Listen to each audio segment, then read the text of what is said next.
नमस्कार। जय श्री कृष्णा। आज हम सुनेंगे सिंहासन बत्तीसी के 9वें दिन की कहानी, राजा भोज और पुतली मधुमालती की कथा। 9वें दिन राजा भोज सिंहासन पर बैठने के लिए उद्यत हुए। जैसे ही उन्होंने सिंहासन पर बैठने के लिए अपने कदम आगे बढ़ाए, तभी सिंहासन से मधुमालती नामक 9वीं पुतली उनके सामने प्रकट हो गई और उन्हें रोकते हुए चेतावनी दी, खबरदार राजा भोज, आगे मत बढ़ना। पहले मेरी कहानी ध्यान से सुनो, उसके बाद ही तुम निर्णय करना। पुतली ने राजा भोज को यह कथा सुनाई। एक बार राजा विक्रमादित्य अपने दरबार में बैठे अपने दरबारियों से विचार विमर्श कर रहे थे कि तभी एक द्वारपाल ने खबर भेजी कि कोई ब्राह्मण उनसे मिलना चाहता है। विक्रमादित्य ने ब्राह्मण को आदरपूर्वक अंदर बुलवाया, उनसे आने का प्रयोजन पूछा। कहिए ब्राह्मण श्रेष्ठ, आपको क्या चाहिए? ब्राह्मण बोला, महाराज, मैं किसी दान की इच्छा से नहीं आया हूँ, बल्कि आपको कुछ बताने आया हूँ। यह सुनकर राजा विक्रमादित्य उत्सुकता से बोले, कहिए, क्या कहना चाहते हैं आप? ब्राह्मण बोला, महाराज, हिमालय की तराई में कमलों का एक तालाब है, उसमें सोने का एक स्तंभ है। वह सूर्योदय होने पर पानी से ऊपर उठता है। जो जो सूर्य ऊपर उठता है त्यों तो वह स्तंभ भी ऊपर उठता है। इतना ऊपर उठता है कि सूर्य के पास पहुंच जाता है। फिर ज्यों ज्यों सूर्य ढलने लगता है, स्तंभ भी घटने लगता है। संध्या होते होते वह फिर पानी में समा जाता है। यह सुनकर राजा के मन में जिज्ञासा हुई कि ब्राह्मण का इससे क्या अभिप्राय है। ब्राह्मण उनकी जिज्ञासा को भांप गया। उसने विक्रमादित्य से कहा, महाराज, मैं भगवान इंद्र का दूत बनकर आपके पास आया हूँ, ताकि उनके आत्मविश्वास की रक्षा हो सके।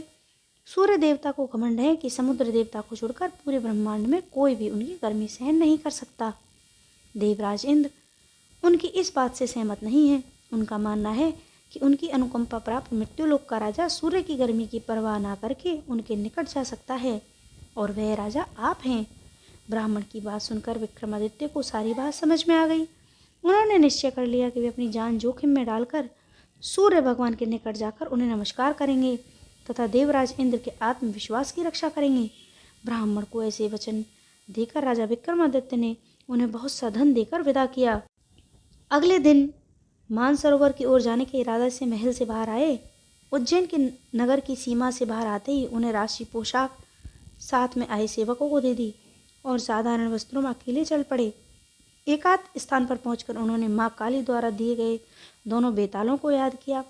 याद करते ही दोनों बेताल उनके सामने उपस्थित हो गए। उन्होंने विक्रमादित्य से पूछा, महाराज, आपने हमें क्यों याद किया? कहिए, हम आपके लिए कौन सा कार्य करें? विक्रमादित्य बोले, हिमालय की तराई में कमलों का एक सुंदर सरोवर है, तुम मुझे उस सरोवर के पास पहुंचा दो। विक्रमादित्य से आदेश पाते ही बेतालों ने उन्हें अपने कंधे पर बिठाया और हिमालय की तराई में कमलों के सरोवर के पास पहुंचा दिया। दोपहर का समय था। सरोवर में रंग बिरंगे कमल खिले हुए थे। रह रहकर भंवरे गुंजन कर रहे थे, रह रहकर सुगंध उठ रही थी। सोने का स्तंभ ऊपर उठकर सूर्य के पास पहुंच चुका था। विक्रमादित्य उस अनोखे दृश्य को देखकर आश्चर्य में डूब गए। वे टकटकी लगाकर सोने के स्तंभ की ओर देखने लगे।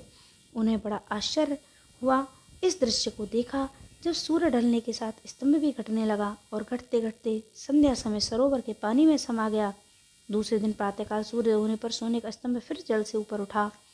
विक्रमादित्य ने बेतालों से कहा, तुम हमें उस स्तंभ के ऊपर बिठाकर लौट जाओ, जब जरूरत होगी तब मैं तुम्हें बुला लूँगा। बेतालों ने विक्रमादित्य की आज्ञा का पालन किया। वे उन्हें सोने के स्तंभ के ऊपर बिठाकर लौट गए। सूर्य भगवान धीरे धीरे ऊपर उठने लगे। उनके ऊपर उठने के साथ ही सोने का स्तंभ भी ऊपर उठने लगा। ज्यों ज्यों सोने का स्तंभ ऊपर उठता त्यों तो गर्मी भी बढ़ने लगी। सोने का स्तंभ जब सूर्य के पास पहुंच गया तो भयानक गर्मी से विक्रमादित्य का शरीर जलने लगा। वह निष्प्राण हो गए। मध्य दोपहर तक सोने का स्तंभ सूर्य भगवान के रथ से टकराया। सूर्य भगवान ने अपना रथ रोक दिया। वह रोज दोपहर में इसी तरह अपना रथ रोककर स्तंभ के पास बैठकर खाना खाया करते थे। उस दिन जब सूर्य भगवान ने अपना रथ रोककर खाना खाने के लिए सोने के स्तंभ पर उतरे तो वहां एक मनुष्य के शव को देखकर आश्चर्य में डूब गए। वे मन ही मन सोचने लगे, ये मनुष्य इस स्तंभ पर कैसे आया? यह अवश्य कोई महान तेजस्वी और प्रतापी मनुष्य है, क्योंकि किसी भी साधारण मनुष्य की इस स्तंभ तक पहुंच हो ही नहीं सकती। यह सोचकर उनके मन में दया पैदा हो उठी। उन्होंने अपने कमंडल में से अमृत निकालकर विक्रमादित्य पर छिड़क दिया। अमृत की बूंदें पड़ते ही विक्रमादित्य जीवित हो उठे और उठ बैठे। उन्होंने भगवान सूर्य को नमस्कार किया और अपना परिचय दिया। विक्रमादित्य का परिचय जानकर भगवान सूर्य ने मुस्कुराकर कहा, देवराज इंद्र ने जैसा कहा था, मेरे सामने वह बात वैसे ही सत्य होकर आ गई। यह कहकर उन्होंने अपने कानों से स्वर्ण कुंडल निकालकर विक्रमादित्य को उपहार स्वरूप भेंट करते हुए कहा, राजन, जब भी आप इन कुंडलों को पहनकर राज सिंहासन पर बैठोगे तो मेरे समान ही प्रकाशवान बनोगे। यह कहकर सूर्य देवता ने अपना रथ आगे बढ़ा दिया। जैसे ही रथ आगे बढ़ा, स्तंभ भी घटने लगा। सूर्य के साथ ही स्तंभ पूरी तरह से नीचे आ गया। नीचे आते ही विक्रमादित्य ने बेतालों को याद किया। बेताल ने उन्हें स्तंभ से उतारकर उसी स्थान पर लाकर छोड़ा जहाँ से वे रवाना हुए थे। बेतालों को विदा कर वे अपने गंतव्य की ओर पैदल ही चल पड़े। अब वे कुछ दूरी पर ही थे कि ब्राह्मण सन्यासी उनके सामने आकर खड़ा हो गया और बोला, आपके पास जो कुंडल हैं वह मुझे दे दो। यह सुनकर विक्रमादित्य बोले, आपको कैसे पता चला मेरे पास कुंडल हैं? सन्यासी बोला, अपनी योग शक्ति के द्वारा मैंने पता लगाया कि यह कुंडल आपको भगवान सूर्य ने दिए हैं और मुझे मालूम है आप उन्हें मुझे दे देंगे। मैंने आपकी दानवीरता के बारे में काफ़ी सुन रखा है। विक्रमादित्य ने वह कुंडल सन्यासी को दे दिए।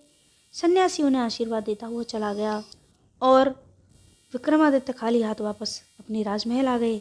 यह कथा सुनाकर पुतली बोली, राजा भोज, क्या कभी तुमने इस प्रकार कष्ट उठाकर मिली अमूल्य वस्तु को दान दिया है? यदि दिया हो तो तुम इस सिंहासन पर बैठने के अधिकारी हो। यह कहकर पुतली अदृश्य होकर सिंहासन में समा गई। राजा भोज के पास इस प्रश्न का कोई जवाब नहीं था, इसलिए उस दिन भी वह सिंहासन पर नहीं बैठ सके। तो ये है पुतली मधुमालती की कथा। जय श्री कृष्णा।